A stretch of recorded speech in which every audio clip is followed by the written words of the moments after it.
Tai yra kurtieji, yra neprigirdintieji, yra apkurtę. Ir klausos negalia gali būti įgimta, tai yra nuo pat gimimo, arba įgyta. Įgyta iki kalbinėme periode arba jau kalbinėme periode. Aš perjungiu skaidrės, tai tikiuosi viską matot, ar ne? Ir dabar noriu paklausti, kuri sąvoka iš šitų dviejų yra teisinga ir vartotina? Kurčnebylys ar nebylys? Gal pirma? Kurčnebylys, ar ne? Kodėl taip manot?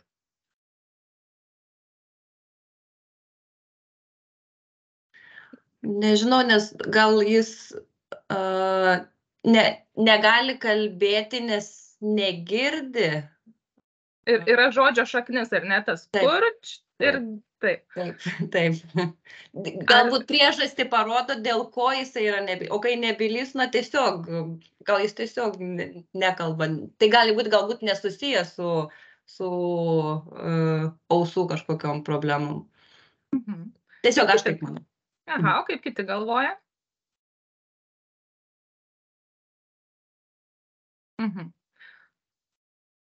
O ar yra galvojančių, kad šitos abi sąvokos yra neteisingos?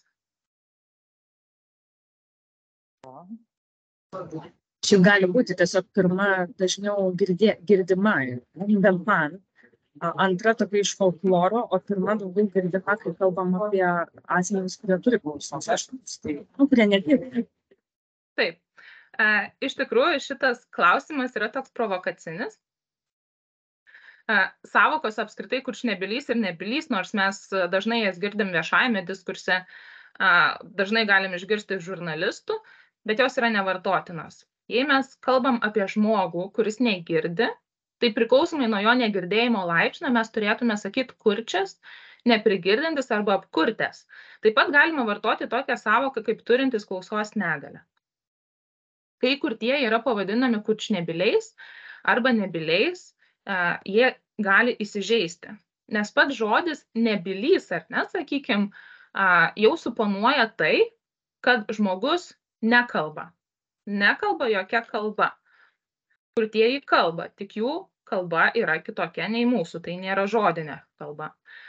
Kurčnebylys, šita sąvoka apskritai vartojama tik Lietuvoje ir daugiausia medicinos srityje. Iki šiol šita sąvoka įrašyta ir diagnostikoje, ir medicinos literatūroje. Bet kai mes patys norim ištarti sąvoką kurčnebylys, kas suponuota, ar ne, tai yra kurčias žmogus ir nebylys žmogus, vadinasi žmogus, kuris negirdi ir nekalba, mums liežuvis netgi gali susipinti, ar ne, pabandykit ištart kurčnebylys. Tai tikrai šitų dviejų sąvokų nevartokite. Ir tokia vartotina sąvoka yra kurčiasis.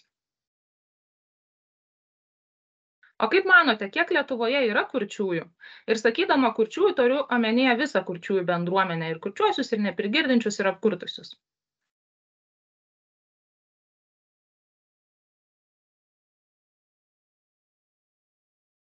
Neįsivaizduojam. Maždaug, spėkit. Nėra neteisingų atsakymų. 100? 500? Keletas tūkstančių galbūt. Gal 10 tūkstančių. 10 tūkstančių, ar ne? Iš tikrųjų, paskutiniais statistiniais duomenimis, kurie buvo rinkti per paskutinį Lietuvos gyventojų surašymą, ir tai yra ganėtinai seni duomenys, nes dabar dėl BDR ir visų duomenų apsaugos įstatymų šita informacija nėra renkama, bet preliminariai skaičiuojama, kad šiuo metu Lietuvoje yra 6 000 kurčiųjų ir apie 40 000 klausos negalią turinčių asmenų. Tai ar didelė visuomenės dalis ar maža? 46 000. Procentaliai galbūt tai nėra didelė. Bet jeigu mes norim kalbėti ar ne apie dabar apie gerovės valstybę apskritai, apie gyventojų gerbūvį, apie psichologinę gerovę ir panašiai, tai kiekvienas žmogus yra svarbus. Dažnai galite išgirsti tokių mitų. kai kalbam apie klausos negalią turinčius asmenis, kad kurtieji skaito iš lūpų. Tai yra mitas. Skaityti iš lūpų tai yra įgūdis, kurį nedidelė dalis kurčiųjų yra išlavinę iš reikalo. Jiem reikėjo susikalbėti su žmonėmis, jiem reikia suprasti, ką kitas asmuo kalba. Ir jie bando suprasti, bet įsivaizduokim, jeigu girdintysis kalbėtojas yra vyriškis, kuris turi vešlius ūsus ir barzdą ir jo lūpų nesimato. Jeigu kalbantysis yra greitakalbis ir jo lūpų artikuliacija yra labai greita ir tu net nespėjai suprasti žodžiu, ką jisai sako, o dar reikia suprasti ar ne perskaityti iš lūpų kiekvieną žodį.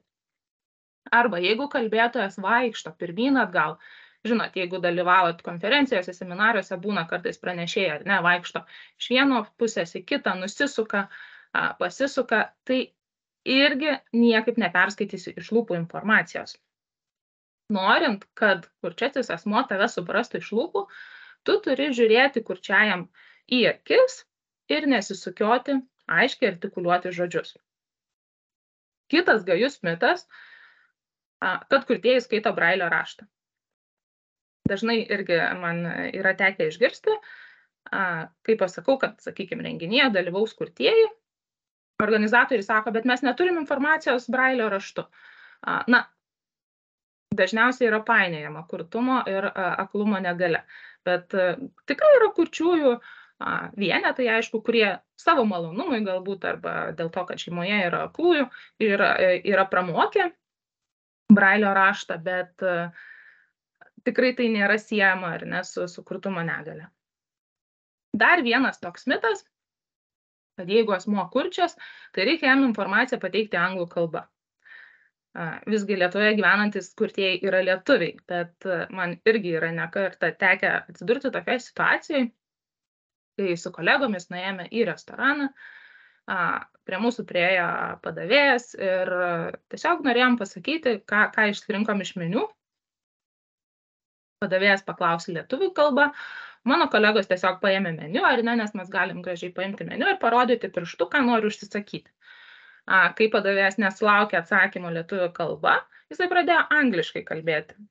Tai nesvarbu, kokia kalba kalbėsim, ar anglų, ar prancūzų, ar vokiečių, ar kita kalba, kurtieji nesupras, nes jie negirdi.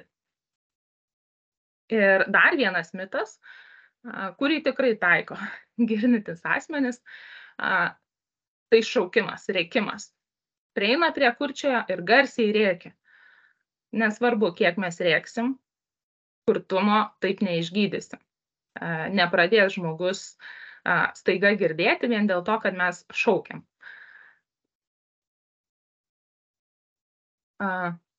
Žmogus informaciją, kurčio žmogus informaciją supras, kai jinai bus pateikta gestų kalba.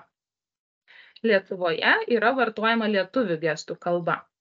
Kiekviena valstybė turi savo gestų kalbą ir visos tos gestų kalbos skiriasi. Gestų kalba yra kurčių gimtoji kalba. Kurtieji, ypatingai, kurie turi įgytą kurtumo negalią, kurie gimsta kurti, jie netaria, ar ne, mes negalim sakyti, kad ištaria vaikas pirmą žodį. Ne. Jie parodo gestus. Jeigu tėvai bendrauja su gimusiu vaiku nuo pat mažumės gestų kalba, tai ir vaikai pradeda bendrauti gestų kalba ir tik vėliau mokykloje, ar ne, pradeda mokytis lietuvių kalbos. Dėl to gestų kalba pateikta informacija kurtieji supranta geriausiai. Ir visi Lietuvoje gyvenantys piliečiai turi teisę informaciją gauti gimtąją kalbą. Vadinasi, mes girdintys turime teisę gauti informaciją lietuvių kalba, o kurtieji lietuvių gestų kalba. Lietuvių gestų kalba yra tikrai turtinga ir graži kalba ir jinai vyriausybės nutarimu 1995 metų gegužės 4 dieną yra pripažinta kaip kurčiųjų gimtoji kalba. Bet tikrai ne visi Lietuvoje mes mokam gestų kalbą. O kartais tenka susitikti su klausos negalią turinčiu asmeniu ir būna tokių situacijų, kai tiesiog pasimetam, nesuprantam, kaip elgtis ir geriau pasišalinam iš tos situacijos, nes ji mums kelia per daug streso. Bet netgi ir nemokant gestų kalbos, mes galim drąsiai, minimaliai susikomunikuoti su kurčiuoju. Sakykime, galima susirašinėti, paėmus ar telefoną, SMS žinutę parašyti ar ne, arba jeigu turim popieriaus lapą, tušinuką, mes galim parašyti keletą žodžių. Svarbiausia, kai yra bendravimas susirašinėjant, reikėtų tekstą rašyti trumpais sakiniais, lengvai suprantamais žodžiais. Galima taip pat gestikuliuoti. Galiu pasakyti, kad yra atlikti moksliniai tyrimai, kurių metu yra nustatyta, kad visi girdintys žmonės moka iki 200 gestų kalbos gestų. Vadinasi, kiekvienas iš jūsų šiandien prisijungia, mokate tikrai nemažai gestų, kalbos gestų, tik jūs nežinot, kad tai yra gestai. Tai visi rankiniai elementai, kuriuos mes vartojam nuo vaikystės, tai yra gestai, nes gestų kalba nėra kaip esperanto kalba sukurta, gestų kalba atitinka kiekvieną daikto formą, atitinka erdvę ir panašiai. Taip pat, sakykime, galime piešti, jeigu mes bendraujam ypatingai su mažamečiais vaikais, kurčiaisiais ir įsivaizduokim, kiemas, vyksta šventė, mes turim spalvotų kreidelių ir mes galim tiesiog nupiešti saulytę ar mėnulį ar gėlytę ar panašiai ir tai bendrauti su kurčiaisiais vaikais. Aišku, vis tiek komunikacija sklandžiausia būna, kai mes komunikuojam gestų kalba, nes nei susirašinėjant, nei gestikuliuojant ar piešiant ar kitais būdais, neišvystysim gilaus produktyvaus pokalbį. Tai kai nemokam gestų kalbos, mes pasitelkiam į pagalbą gestų kalbos vertėjų. Lietuvoje šiandien gestų kalbos vertimo paslaugas teikia Lietuvių gestų kalbos vertimo centras ir jo teritoriniai skyriai, kurie yra visose didžiuosiuose Lietuvos miestuose. Šiandien vertimo paslaugos yra teikiamas nemokamai, tik labai svarbu pasirūpinti gestų kalbos vertimo paslaugą iš anksto, nes poreikis ženkliai lenkia galimybės. Kai mes kalbam apie internetinės svetainės, dažnai ir manęs klausia, mes juk savo internetiniai svetainiai patalpinom daug informacijos lietuvių kalba, tekstas gražus, su iliustracijom, tai nejaugi kurtieji negali pasiskaityti. Taip ir galėtų. Bet minėjau, jeigu gimsta kurčias vaikas, jisai lietuvių kalbą pradeda mokytis mokykloje. Vadinasi, lietuvių kalba jam yra kaip mums pirmoji užsienio kalba. Ir nežinau, mano pirmoji užsienio kalba yra anglų kalba, galbūt jūsų irgi anglų, prancūzų ar rusų ar vokiečių, bet mes patys galim ir suprantam ir žinom, kad kiekvienas užsienio kalbos žmogus, nesvarbu, nors mokėsi tiek pat metų pas tą patį dėstytoją, mes visi mokam skirtingų lygių. Taip ir kurtieji lietuvių kalbą moka skirtingų lygių. Vieni tikrai geba sklandžiai skaityti, geba sklandžiai rašyti, kiti dėja dėl švietimo sistemos spragų daro daug klaidų, negeba aiškiai skaityti. Taip pat dar yra tokia situacija, kad, sakykime, yra vienas lietuvių kalbos žodis, bet jisai gali turėti 5 ir 6 gestus, priklausomai nuo sakinio ir konteksto, kuriame tas žodis vartojamas. Arba atvirkščiai, gali būti vienas gestas, bet tas gestas gali būti vartojamas keliems žodžiams apibūdinti. Tai dėl to ne visą laiką rašytinė informacija yra sklandžiai suprantama kurčiųjų. Dabar bendrai truputį papasakosiu apie informacijos prieinamumą ir kaip mes galim pritaikyti ją. Tai pirmiausia, kalbant apie renginius. Siekiant pritaikyti renginį kurtiesiem, visą laiką būtina pasirūpinti gestų kalbos vertimu. Ir tas vertimas turi būti aiškiai matomas viso renginio metu. Nesvarbu, ar tai būtų renginys lauke, ar tai būtų renginys viduj, vertėjas turi būti visą laiką matomas. kaip, sakykime, pavyzdyje, kur renginys vyksta lauke, yra pastatomas lauko ekranas ir gali būti transliacija vertėjo, ar ne, kaip šiuo atveju yra 1/4 ekrano ir visą laiką, nesvarbu, kas yra filmuojama, nesvarbu, kas vyksta fone, vertėjas visą laiką matomas ekrane. Dar būna situacijų, kuri netgi yra geresnė, kaip, pavyzdžiui, visas ekranas yra, vienas ekranas skiriamas gestų kalbos vertimui. Ir aišku, ekraną tada reikia pakelti aukščiau, virš žmonių, kad tiesiog nesvarbu, kurioje vietoje, kur čia šis asmuo stovėtų, vertimas turi būti aiškiai matomas. Kita situacija, sakykime, jeigu tai yra spektaklis ar konferencija ar kitas renginys, gestų kalbos vertėjas visą laiką turi būti priekyje, visą laiką turi būti prie pašnekovo, visą laiką turi būti aiškiai matomas. Jeigu tai yra, sakykime, teatro ir ne scena, salėje yra prigesinamos šviesos, į vertėjus visą laiką turi būti šviesa nukreipta, kad jie matytųsi gestų kalba. Taip pat, kai mes organizuojam renginius, mums būtina informacija apie tai, kad renginys bus su vertimu į gestų kalbą, paskelbti ir vizualiniai medžiagoje. Tai yra renginio plakate, jeigu kuriam Facebook eventą, tai irgi eventų coveryje, pridėti informaciją, kad renginys bus su gestų kalba. Tai galima parašyti tiesiog sakinį arba pridėti gestų kalbą, reiškiantį grafinį ženklą, kaip matote paveikslėlyje, dešiniam viršutiniam kampe. Iš neseniai vykusio renginio, nuotolinio renginio, plakatas buvo sukurtas. Kam to reikia? Dažnai būna tikrai tokių situacijų, kai ir man skambina, ar ne, jau po renginio pasipiktinę organizatoriai ir sako, mes organizavom renginį, mes pasirūpinam gestų kalbos vertimu, vyko transliacija per ekraną. Kodėl nebuvo ne vieno kurčio asmens? Aš tada iš karto klausiu, ar buvo vizualiniai medžiagoje naudota informacija, kad tas renginys bus pritaikytas kurtiesiam? Ne, nebuvo. Tai tuomet kyla klausimas, kaip kurčiajam žinoti, kad tas renginys yra su vertimu į gestų kalbą, jeigu patys mes neskelbiam tos informacijos. Tai labai labai svarbu, jeigu organizuojam renginį, būtina pažymėti, kad tas renginys bus su vertimu į gestų kalbą. Galbūt turėtumėt klausimų apie renginių organizavimą.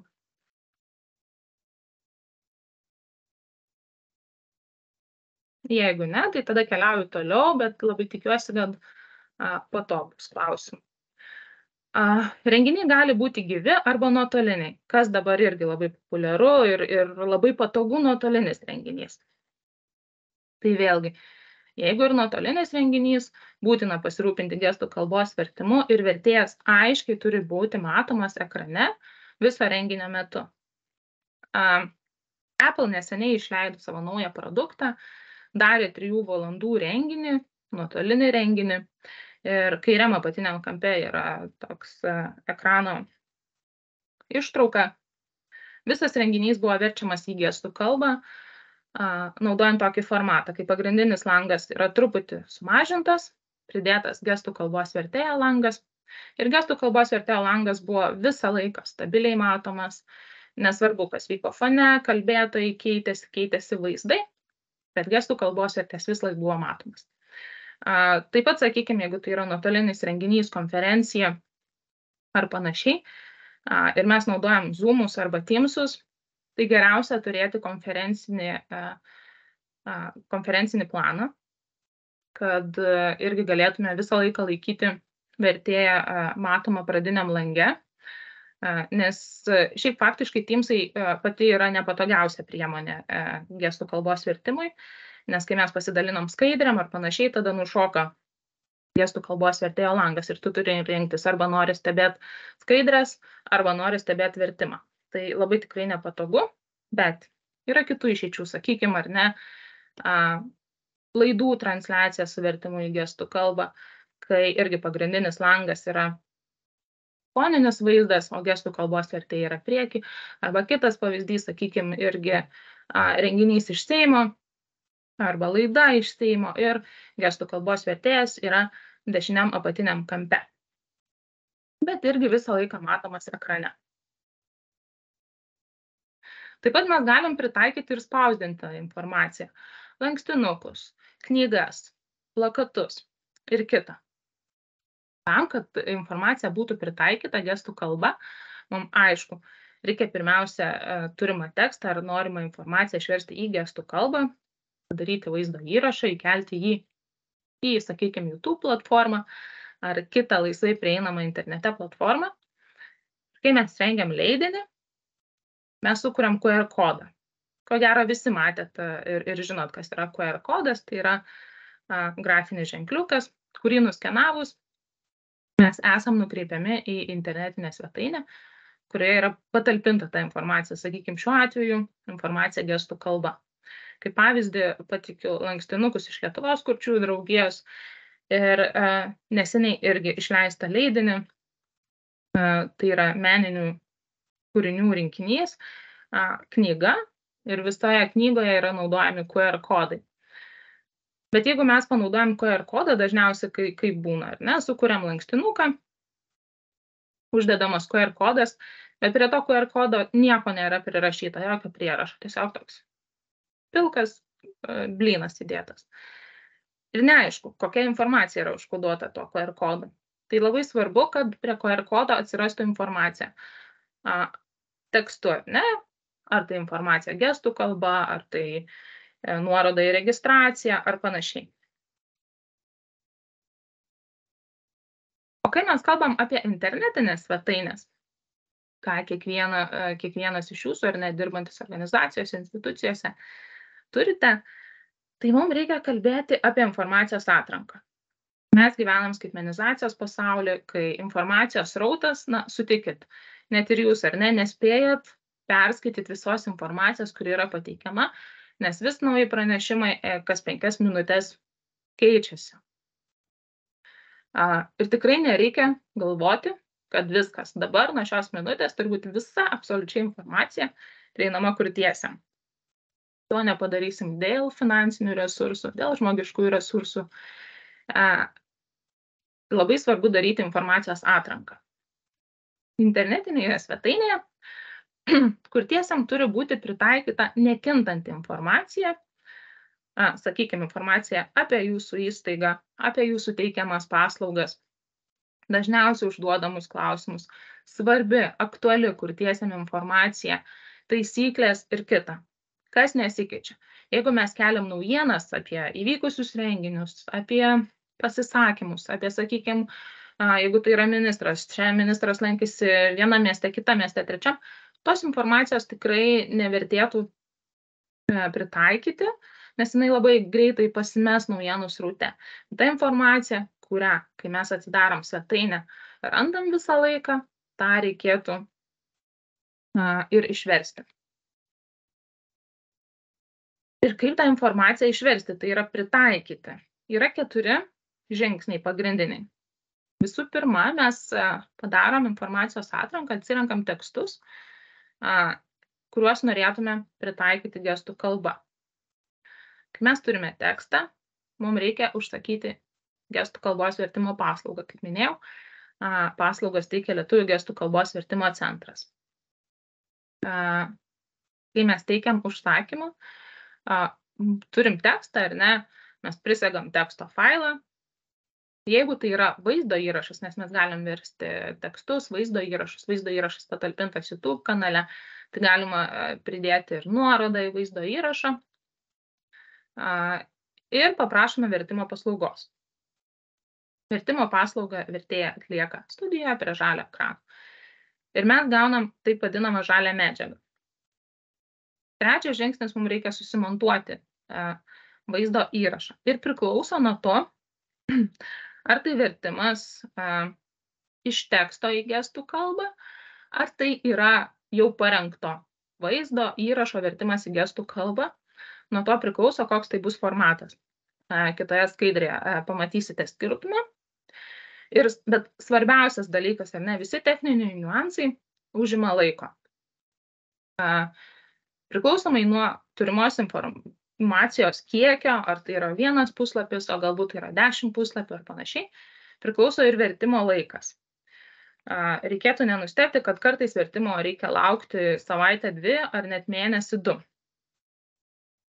Taip pat užtrunka ar ne ir vaizdo įrašo montavimas, bet pats svarbiausias žingsnis, kurį dažnai pamiršta organizatoriai, pamiršta atsakingi žmonės, tai yra 4. žingsnis – informacijos sklaida.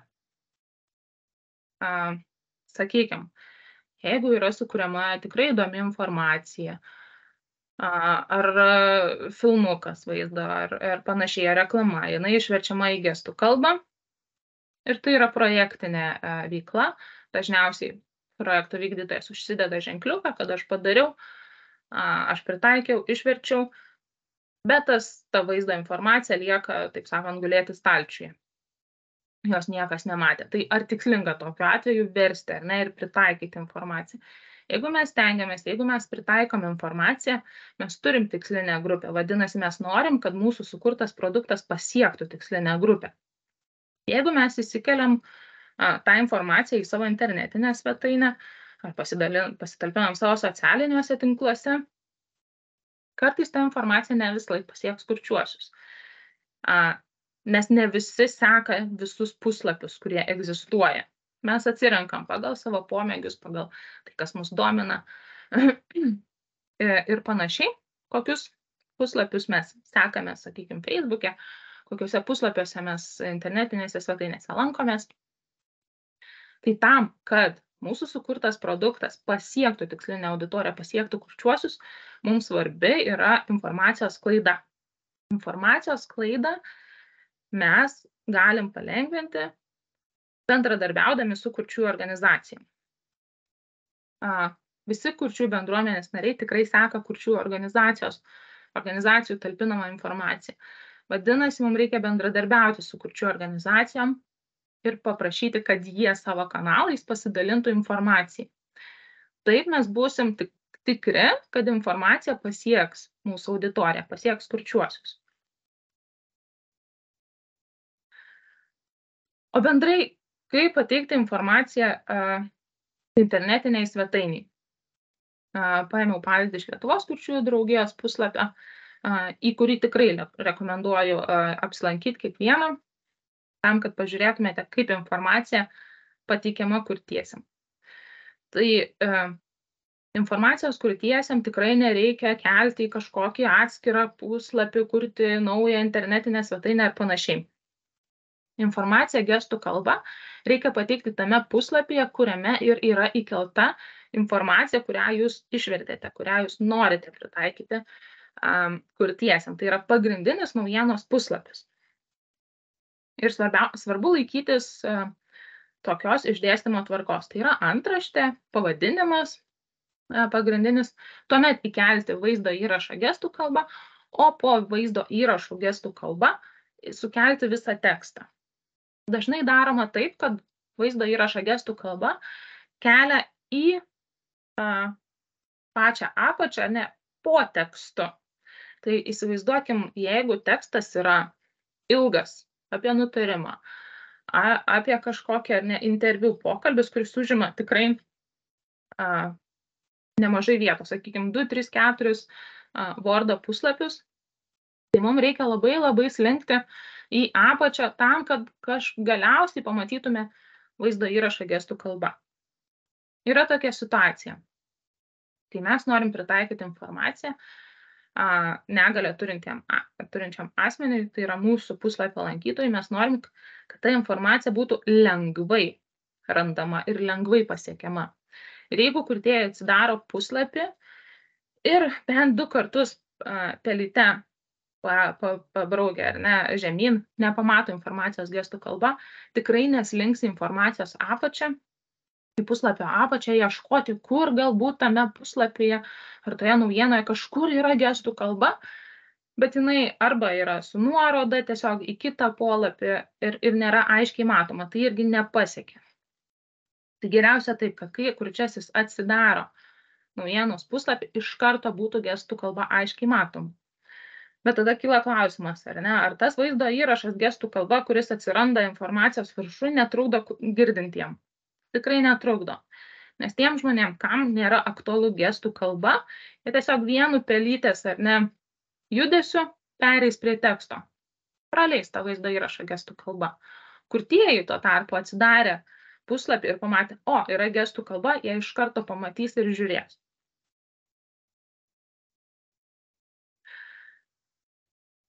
Koks turėtų būti vertėjo dydis ekrane?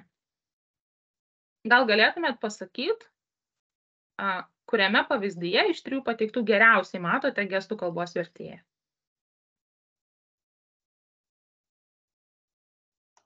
Antrame. Viduriniam, ar ne? Pirmame lyg ir matom. Kažkas apatiniam dešiniam kampe lyg tais yra, ar ne? Bet fonas yra tamsus, yra daugybė žmonių, tai yra vizualinis triukšmas. Gestų kalbos vertėjo dydis yra per mažas ir jisai įsilieja. Atrodo, kad gestų kalbos vertėjas tiesiog yra kaip žiūrovas. Ir tikrai labai sunku ir žiūrėti vertimą. Trečiame pavyzdyje, tai yra ištrauka iš nuotolinio renginio vykusio, kurio metu, man atrodo, ir buvo naudojami ar Teamsai, ar Zoomas, buvo dalinamasi skaidrėmis ir, kaip minėjau, matot, gestų kalbos vertėja turėjęs rodyti langas sumažėja iki minimumo, nes pirmenybė yra teikiama skaidrėm, o dar būna, kad gestų kalbos vertėjas ir pranešėjas yra pozicionuojami tam pačiam lange, tai visiškai vertėjo nesimato. Geriausiai, aišku, antras pavyzdys, aiškiausiai matomas vertėjas, kuomet išskiriamas irgi kalbėtojas žodžiu, pozicionuojamas kairėje, gestų kalbos vertėjas dešinėje. Tikrai nereikia galvoti, kad kurtieji turi erelio akis ir jie pamatys vertėją, nesvarbu kokio dydžio. Ne. Yra tokia taisyklė. Jeigu mes girdintis gerai nematom gestų kalbos vertėjo, tai ir kurtieji jo nematys. Gestų kalbos vertėjo dydis ekrane turėtų būti ne mažesnis kaip 3/4 ekrano. Tai yra aukštis, 3/4 ekrano. Yra 3 pavyzdžiai. Pirmasis, tai Vilniaus apskrities Adomo Mickevičiaus viešoji biblioteka yra pritaikiusi savo turinį gestų kalba. Ir jie jau buvo parengę vaizdo įrašus, sakykime, kaip naudotis knygomatu, lankymosi bibliotekoje, taisyklės ir panašiai. Tai yra garsinis vaizdo įrašas, labai vizualus vaizdo įrašas ir jisai pozicionuojamas truputį pasuktas fonu, o gestų kalbos vertimas iškeliamas į priekį ir yra aiškiai matomas. Antrame pavyzdyje, tai Socialinės apsaugos ir darbo ministerijos parengta informacija ir ekrane matomas tik gestų kalbos vertėjas. Vadinasi, kai ekrane tik gestų kalbos vertėjas ir visas vaizdo įrašas yra tik gestų kalba, tai yra tekstinės informacijos vertimas į gestų kalbą. Vadinasi, po tuo vaizdo įrašu talpinamas visas tekstas raštu, kokia informacija yra teikiama gestų kalba. Na ir trečiasis pavyzdys, tai galbūt ir jūs esate panoramą žiūrėję LRT Plus kanalu, tai irgi naujienos langas yra už vertėjo, o vertėjas priekyje. Prašau, dar kiti. Visą laiką klausia, o kaip dėl titrų? Ar reikia dėti titrus, ar nereikia? Tai visų pirma, tam, kad sudėtume titrus, mums reikia žmogaus, kuris mokėtų gestų kalbą ir mokėtų dėti titrus, dirbti su vaizdo medžiaga. Tokių žmonių yra tikrai vienetai Lietuvoje, tai galbūt ir nepavyks gauti paslaugos. Bet jeigu mes netitruojam vaizdo įrašo, bet visą tą tekstą, kas yra sakomas gestų kalba, pateikiam po vaizdo įrašu, tai mums atstoja titrus. Vadinasi, kurtieji gali ir pažiūrėti vaizdo įrašą, jeigu kažkas neaišku ar nori pasitikslinti, kokia būtent sąvoka yra vartojama, jie gali perskaityti tekstą. O dažnai kaip daroma? Išverčiama informacija į gestų kalbą, įkeliama į YouTube platformą, pavadinimą užrašoma ar ne informacija kurtiesiam gestų kalba ir viskas, be jokio aprašo. Tikrai taip negalima daryti. Kurtieji nėra aiškiaregiai ir pamatę ar ne tokį pavadinimą nesupras, apie ką eina kalba. Tai visą laiką reikia nurodyti tikslę informaciją, tikslų pavadinimą ir sudėti visą tekstą. Gestų kalba yra kalba.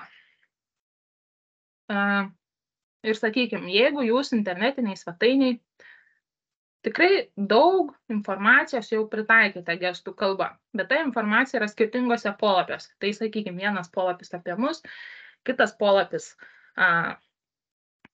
apie veiklą, trečias polapis apie administracinę struktūrą ir visa ta informacija išmėtyta svetainėje. Tai kaip minėjau, yra labai nepatogu, jeigu aš atsidarau internetinę svetainę ir man reikia atsidaryti kiekvieną polapį, kiekvieną poskyrį ir ieškoti, kur ta informacija gestų kalba, nes lygtais turėtų būti šitam puslapį gestų kalba, bet kur jinai yra.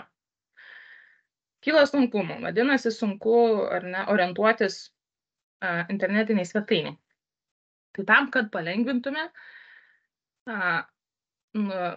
mūsų internetinės svetainės lankytojų, mes sukurti turėtume atskirą polapį. Vertimas į gestų kalbą ir pritaikymas eina į pagrindinį naujienos langą. Bet mes sukuriam atskirą polapį, kuris yra nuoroda į kalbą, vadinasi. Kai mes atsidarom svetainę, dešiniam viršutiniam kampe prie kalbų turi atsirasti nuoroda į tą polapį gestų kalba. Kaip matote, dešiniam viršutiniam kampe yra tokios dvi rankytės.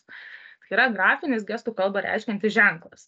Jeigu mes paspaudžiam ant šito ženklo, mes esame nukreipiami į atskirą polapį, kuriame informacija iš skirtingų polapių esančių svetainėje yra susinchronizuota, sukelta į šitą polapį.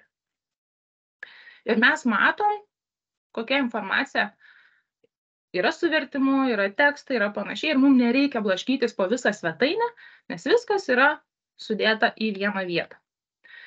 Ir gali būti taip, priklausomai nuo jūsų svetainės funkcionalumo, keli sukelimo į polapį būdai.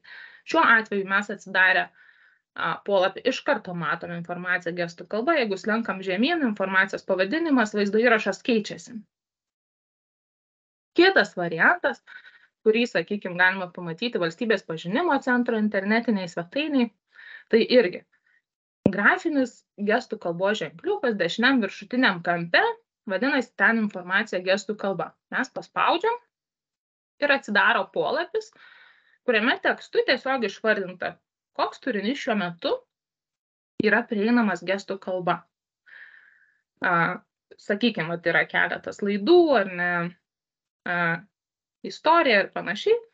Ir jeigu mums kažkas sudomina, kažkuri tema, mes paspaudžiam ir esam nukreipiami į vaizdo įrašą, sakykime, ar tam pačiam puslapį, arba YouTube kanale.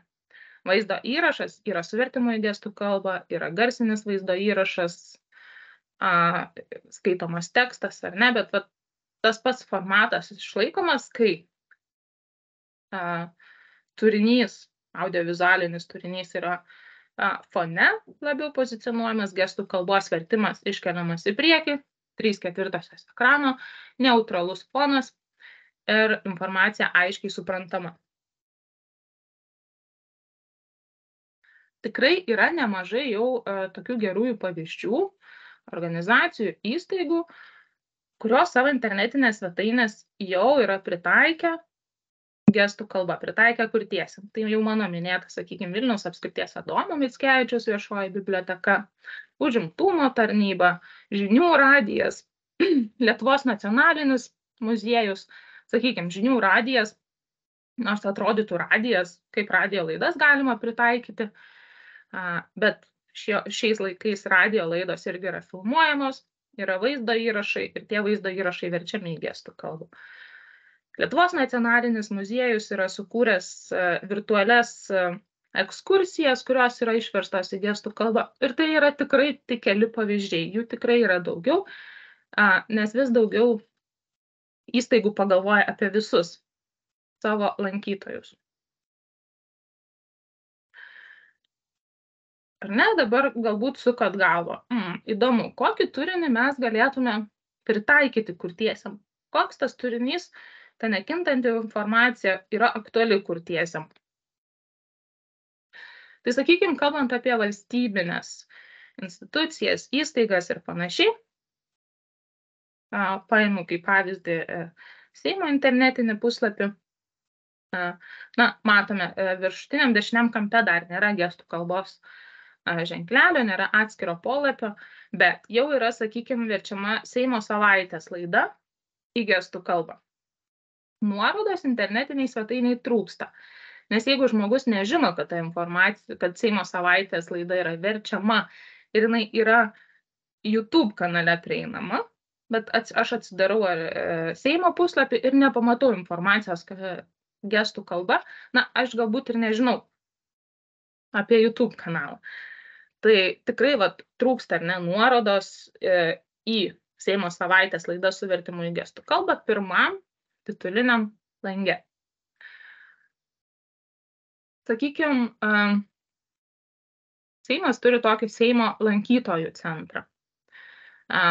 Ir Seimo lankytojų centro internetiniai svetainiai yra labai daug gražios ir naudingos informacijos.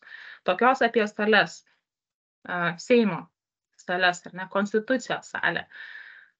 Kuo jinai ypatinga, kuo jinai svarbi, kodėl jinai tokia. Tikrai daug gražios informacijos ir tą informaciją galima išversti į gestų kalbą. Pateikiama daug informacijos apie svarbiausius istorinius faktus, vasario 16, kovo 11, nepriklausomybės atkūrimą ir panašiai. Šitos temos yra aktualios visiems, tiek suaugusiam, o ypatingai vaikam, kurie mokosi mokykloje. Tai irgi tikrai galima pritaikyti gestų kalbą. Ir tuos vaizdo įrašus panaudos ir mokytojai kurčiųjų mokyklose kaip mokomąją medžiagą.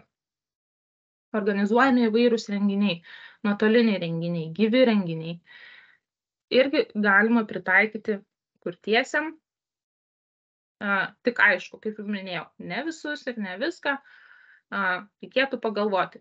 Jeigu tai yra svarbus renginys, sakykime, spaudos konferencija, aktualia tema, aišku, gestų kalbos vertimu pasirūpinti transliaciją ir panašiai.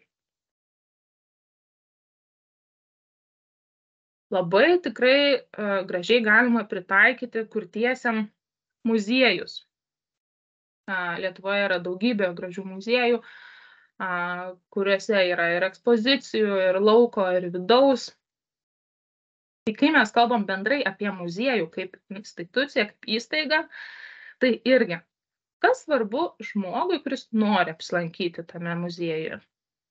Tai aišku, informacija apie muziejų, muziejaus istoriją, asmenybės, sakykime, Lietuvos aviacijos muziejus ar ne irgi parengęs informaciją apie Antaną Gustaitį, apie Darių ir Girėną ir panašiai. Tai tą informaciją irgi galima išversti į gestų kalbą ir pritaikyti.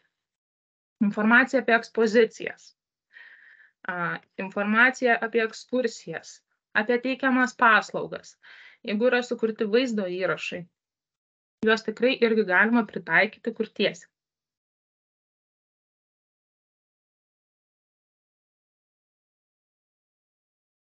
Turizmas. Apskritai kalbant, kurtieji labai mėgsta keliauti. Jie keliauja tiek Lietuvoje, tiek užsienyje, lankosi nacionaliniuose parkuose, muziejuose, kitose lankytinose vietose. Tai kas svarbu kurtiesiam turistam? Kaip ir visiems turistam, kaip ir girdintiem. Tai informacija apie lankytinus objektus. Ką mes galime aplankyti, sakykime, atvykę į Žemaitijos nacionalinį parką? Kokios ekspozicijos lauko ar vidaus yra? Kokius galbūt edukacijos užsiėmimus aš galiu, kokiuose edukacinės užsiėmimuose aš galiu dalyvauti? Kokios ekskursijos yra organizuojamos ir kaip į jas užsiregistruoti, kada jos vyksta, su kuo susisiekti turėčiau? Galbūt irgi yra parengti vaizdo įrašai pristatantis ar ne nacionalinį parką ar kitą lankytiną įstaigą, lankytiną objektą. Tai ta informacija tikrai yra aktuali ir įdomi kurtiesiam.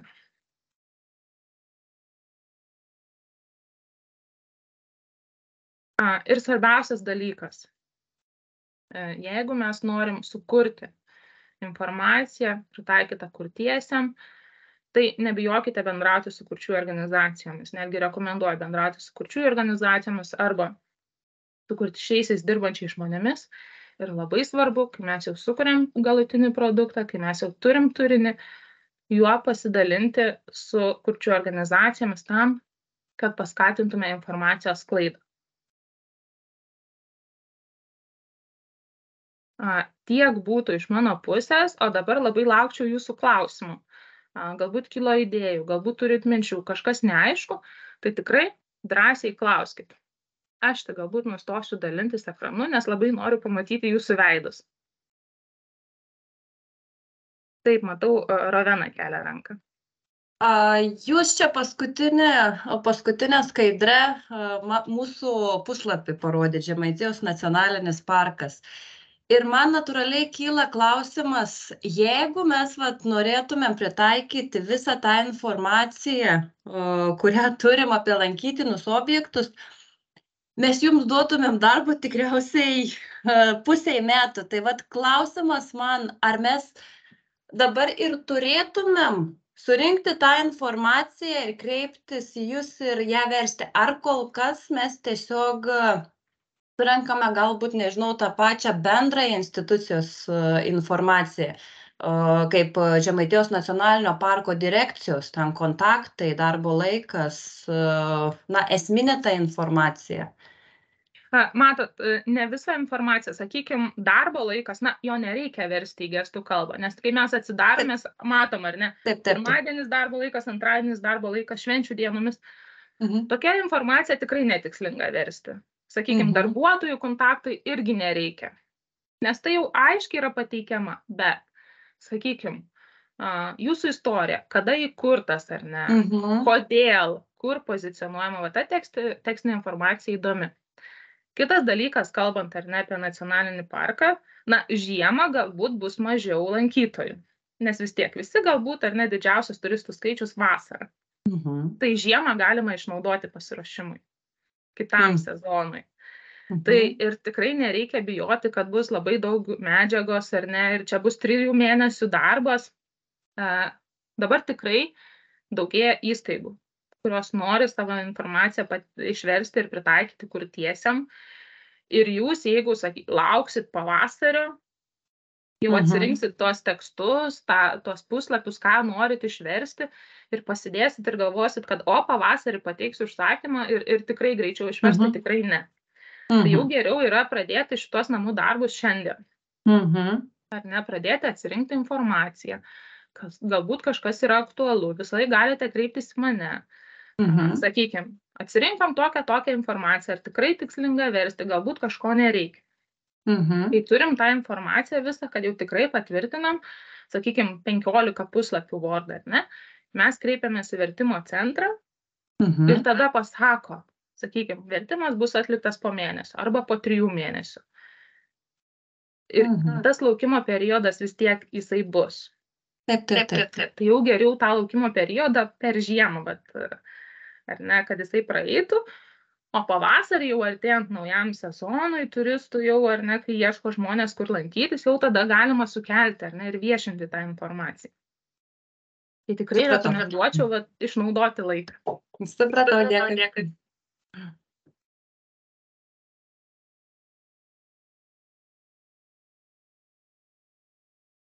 Taip, galbūt dar kažkas turėtų klausimų, kas būtų aktualu, įdomu sužinoti būtent apie jūsų svetainę.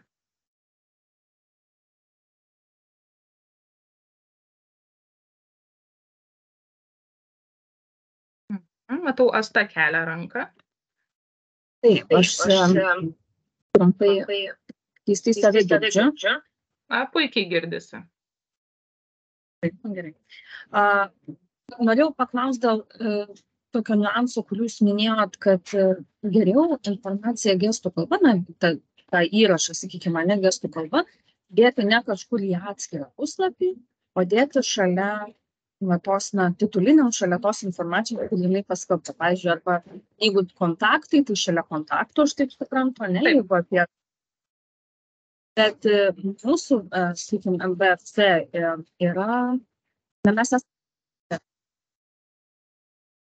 mūsų puslapio struktūra yra priklauso, tai tam vyriausybės puslapiui ir mes patys, kaip ir pagal mintį, kaip aš supratau, ir pagal pavyzdžius, kad mes visi turėsim įdėti tą informaciją į atskirą polapį. Tai vis dėlto čia kaip ir rekomenduojama vienai, bet greičiausiai praktikoje gausis kitaip. Ar vis dėlto vis tiek bandyti dėti kažkur šalia. Toks padrikas klausimas, bet ką daryti čia tokia atveju, nes ne viską techniškai galim padaryti. Taip, ir va čia irgi priklauso nuo to techninės dar galimybės. Aišku, vyriausybės ir vyriausybei priklausančių institucijų, o tas techninis išdėstymas, tai tikrai jisai nėra patogus kurtiesiem naudotojam. Jisai yra sudėtingas ir girdintiem kartais netgi yra sudėtingas naudotis. Tai atskiras polapis šiaip rekomenduotinas yra tam, kad būtų lengviau rasti tą informaciją. Aišku, į atskirą polapį galima dėti informaciją ir jos nededant į pagrindinį ar ne langą. Bet tada, kai mes sukuriam atskirą polapį, mes turim copy-paste principu pridėti vis tiek, stengtis įkomponuoti tą informaciją. Arba, sakykime, yra toks variantas, jeigu mes atskiram polapyje įdedam vaizdo įrašą gestų kalba, mes užrašom aišku pavadinimą, sakykime, lankymosi taisyklės. Ir tada pridedam nukreipiamąją nuorodą. Visa informacija, visa tekstinė informacija yra čia. Čia yra žaidimas pačioj jau internetiniai svetainiai sinchronizavimas su puslapiais. Ir vis tiek, kai kurčiasis atsidaro ir mato informaciją gestų kalba, reikia šalia pridėti informaciją, kur jisai gaus ir tekstinę informaciją. Tokią nukreipiamosiom nuorodom tada galima pažaisti. Bet irgi labai, sakau, priklauso nuo jūsų ar ne puslapio funkcionalumo, kaip techninės galimybės leidžia. Jeigu leidžia į pagrindinį naujienos langą įkelti vaizdo įrašą gestų kalba ir tada atskiram polapį, kuris yra gestų kalba ir nepridėti informaciją ir tada nukreipimas į pagrindinį langą, tai irgi vienas yra iš variantų. Ačiū.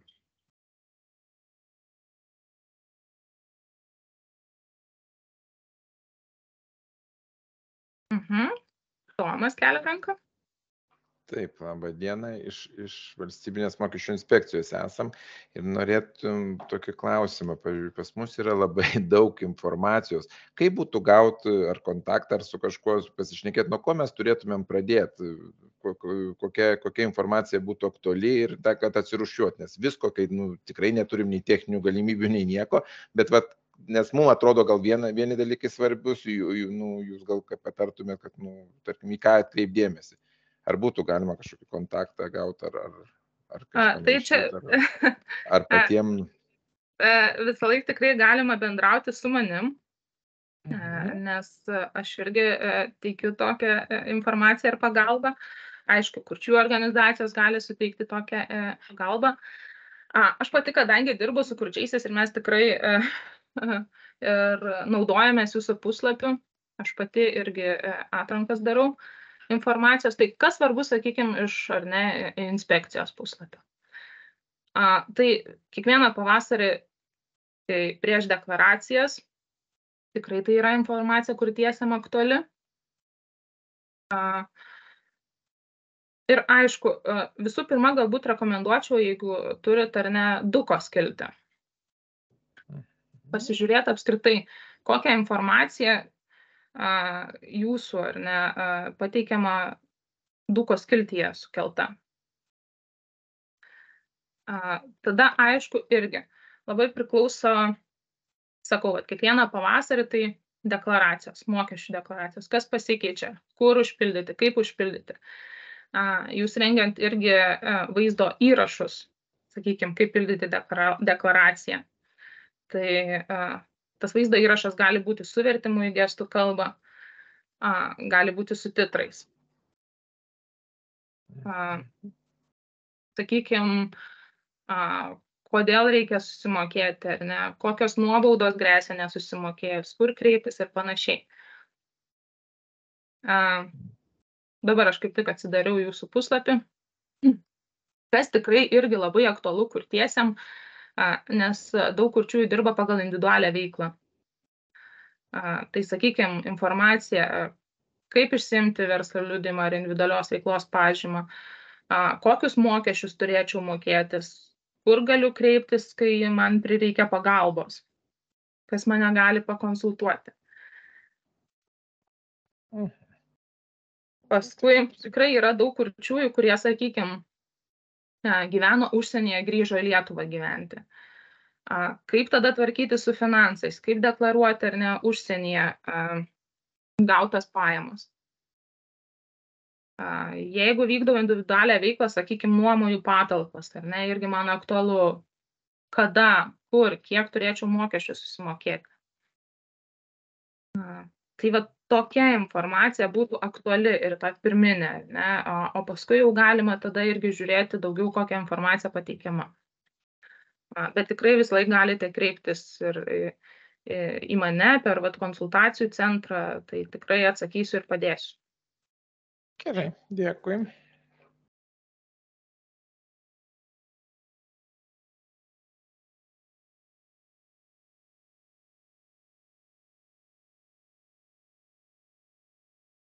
Taip, ar būtų daugiau klausimų?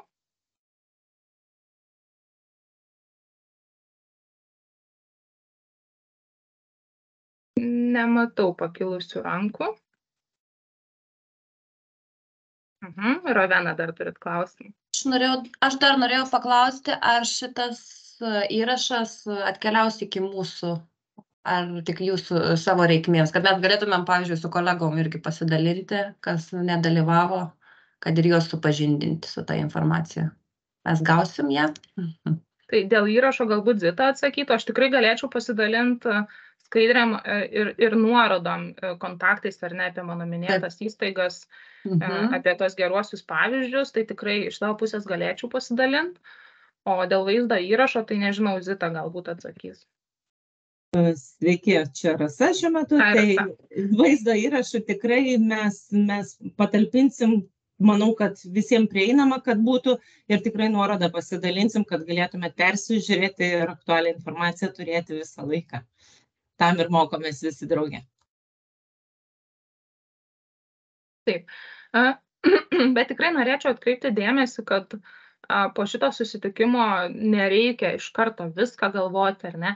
Galvoti apie visos informacijos pritaikymą svetainėje, galvoti, organizuojam renginį, renginys po savaitės tikrai norim ar ne pritaikyti gestų kalbą. Visą laiką galite kreiptis ir klausyti, bet ką aš rekomenduoju, sakykime, jeigu jūs planuojate jau kitų metų kažkokią projektus, projektinę veiklą ar kažkokią idėją, turite iniciatyvą, galvojat sukurti reklaminę kampaniją, galvojat renginį suorganizuoti, kuris vyks ar nuotoliu, ar gyvai, tai pasidarykit tokį pilotinį bandymą.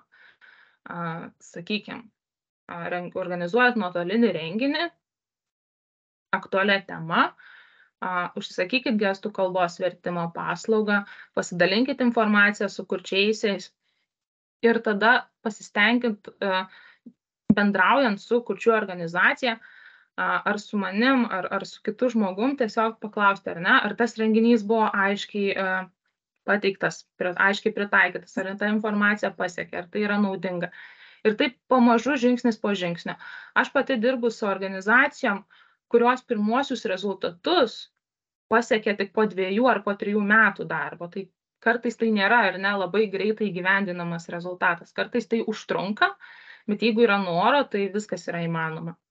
Taip, Aušrinė kelia ranką. Labą dieną, aš atsiprašau truputėlį, gal ne visai į temą būtų, bet mums labai aktuali informacija, gal jūs žinosite.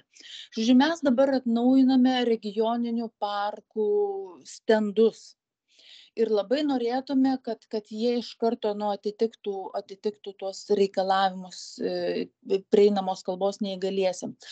Sakykit, prašom, universalaus dizaino principai taip, bet ar turėtų tuose stenduose būti dar kažkokia papildoma informacija, kuri galėtų būti naudinga neįgaliems žmonėms?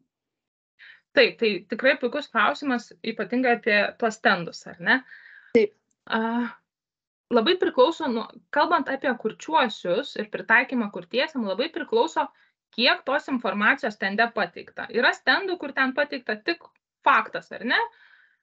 Įkūrimo data, keli sakiniai. Tai tokių galbūt ir nereikia pritaikyti specialiai kurtiesiam, bet tikrai yra tokių stendų, kur yra istorija pateikta, kur yra daug gražios informacijos, kur yra, sakykime, jeigu tai yra nacionalinis parkas ir kokius paukščius galima pamatyti. Na, tikrai daugiau informacijos. Tai ką aš rekomenduoju? Tai irgi tuomet būtų tokie žingsniai. Pirmiausia, atliekame vertimą į gestų kalbą ir parengiame vaizdo įrašą gestų kalba. Ta vaizdo įrašą patalpiname internete. Patogiausia, aišku, YouTube platformą ir sukuriame QR kodą.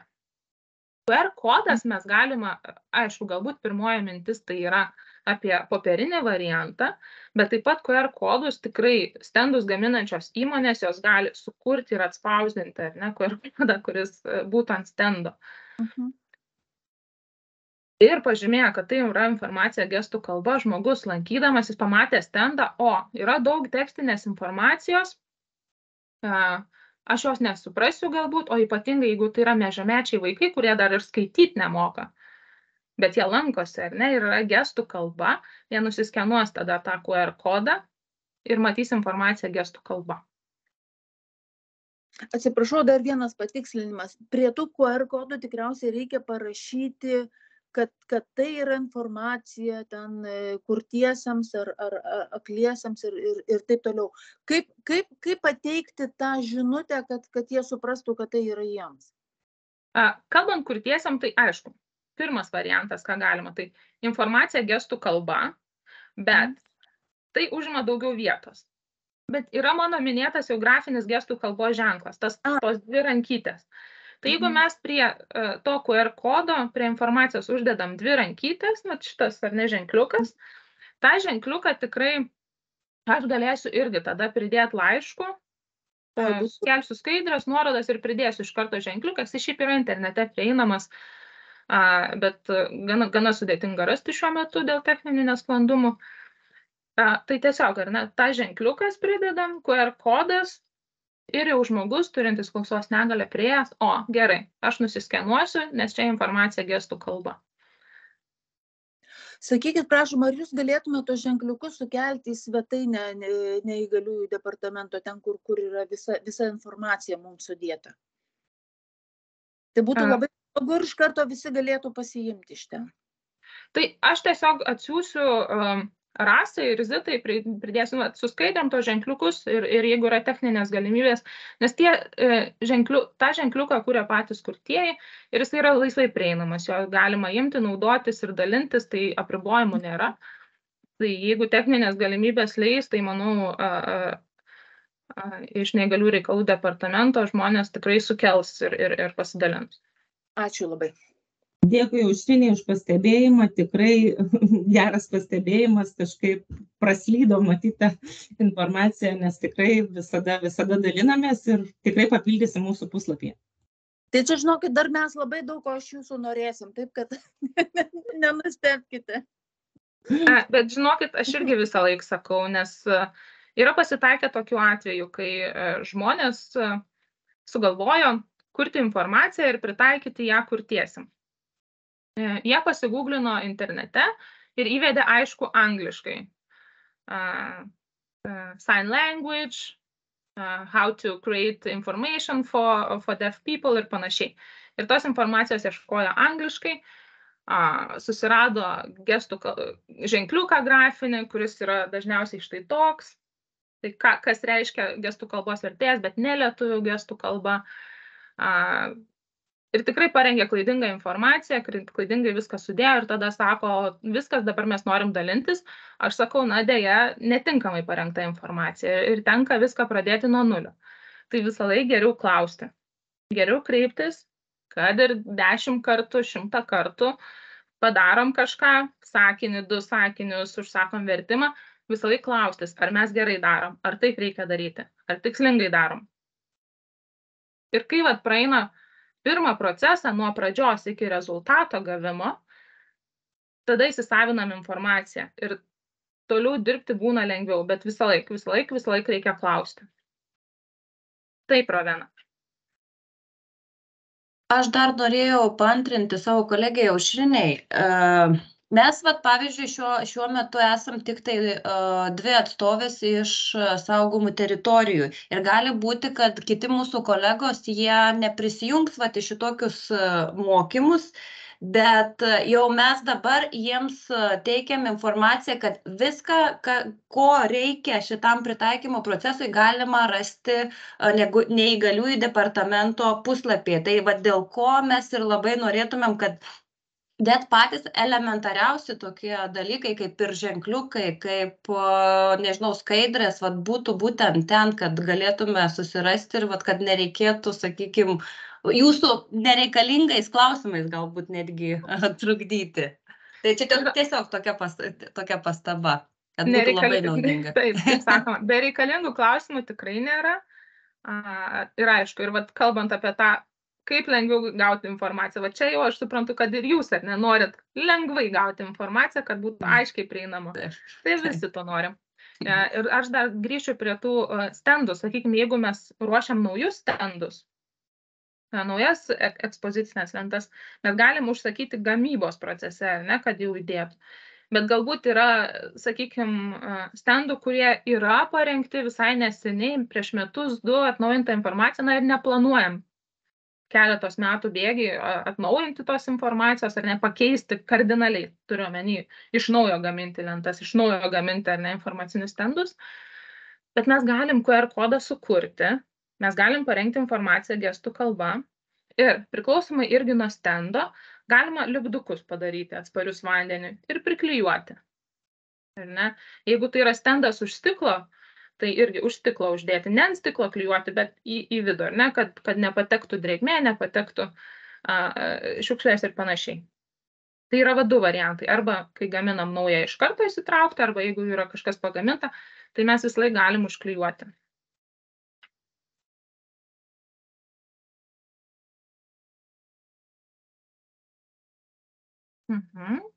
Kažkas galbūt dar turit klausimų?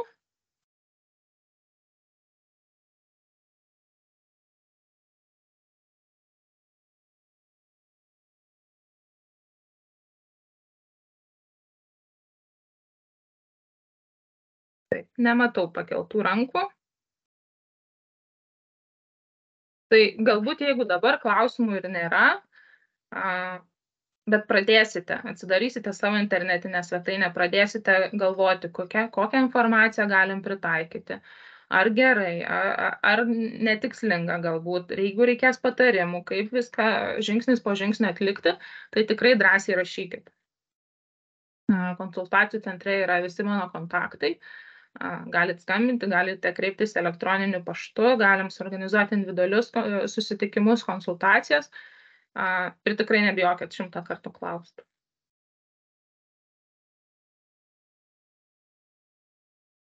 Atsiprašau, dar aš norėčiau, gal jūsų kolegės galėtų papildyti, kaip daryti su lengvai suprantama kalba ir dizainas, aišku, ten su silpnaregiams bus pritaikytas. O kaip su lengvai suprantama kalba? Irgi QR kodą padaryti ir rašyti ir tada jiems ten nuorodą.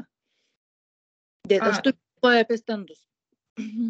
Dėl lengvai suprantamos kalbos, tai čia reikėtų klausti jau kolegės mano, nes aš tikrai nesu kompetentinga, bet čia geras klausimas, nes kiek man teko bendrauti su kolegė ir pasakoti, vis tiek lengvai suprantama kalba turėtų būti spausdinta popieriniu variantu. Tai ar stendus pavyktų lengvai suprantama kalba pritaikyti ar ne, tai labai rekomenduoju kreiptis Ramunę Andzėnienę. Tai jinai tikrai jums patars. Ačiū labai.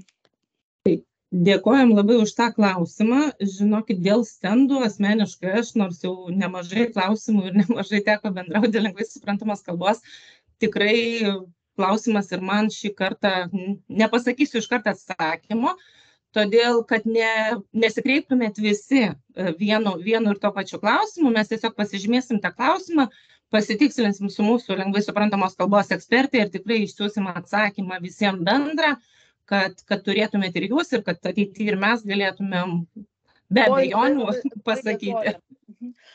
Gal tada, jeigu pavyktų tiesiog į vieną krūvą sukrauti tas rekomendacijas, nes čia bus visom saugomom teritorijom ir aš manau, kad ir muziejam irgi bus aktuali šita informacija. Nes mes visi darom stendus. Ir miškų urėdijom, ir galybėj dar kitus, ir policijai turbūt kelių, ir visiems kitiem. Gerai, ačiū labai. Tai vat iš šito jūsų pastebėjimo dar turiu tokią irgi idėją ir pasiūlymą, jeigu kalbam apie muziejus. Tai, sakykime, man yra tekę būti karo muziejui Kaune, kur atvykę turistai iš užsienio gali pasiimti planšetinį kompiuterį ir ten yra audio gidas. Tai aišku, audio gidas, jeigu jisai lietuvių kalba, tai akliesiam, aišku, irgi tinkamas ar ne, bet kaip kurtiesiam. Juk irgi kartais kurtieji lankosi muziejuose ir tiesiog norėtų eiti savarankiškai, be gido, jo labiau, jeigu nėra vertėjo, tai vaizdo gidai gali būti. Nes jeigu muziejus turi planšetinį kompiuterį, į jį galima sukelti vaizdo įrašus gestų kalba.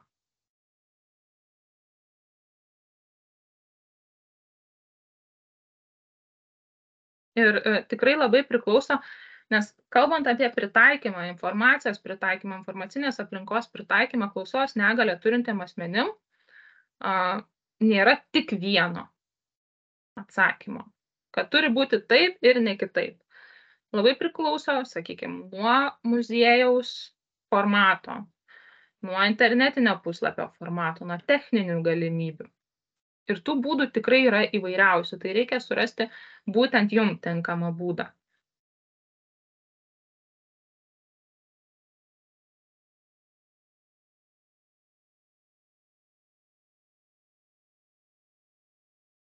Tai labai dėkojam Justinai už išsamų pristatymą, už atsakymus. Galbūt kažkas dar norit paklausti kažko ir iki šiol tiesiog abejojot ar nedrįsot, tai vieta klausimam tikrai yra čia ir dabar.